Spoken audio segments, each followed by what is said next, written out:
Batisi TV, lawan Rashipi daka Frank Yamaha, dan Maxi Sports Scooter Aerox 155. Ringkat baganet foodish, ordar mapi, nginwan ramani, hakir dobyeng jompi.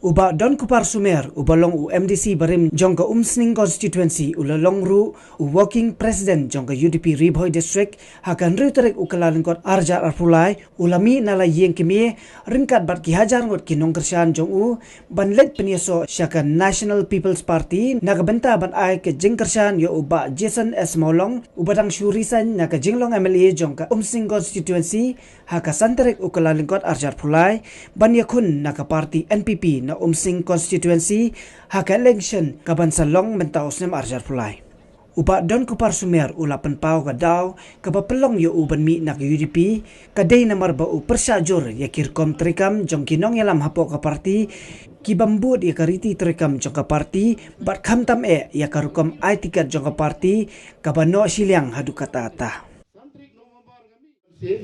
Bangla sim gerai rang ba, mendai bangla sim gerai luk na ngasim karai bangla pusun ba, ngala perkhat ba, mendai bangla resign santrik, ngala miro joan suwe ara pernah cek adap menden, santrik November ngami, menta Januari ndriu tarik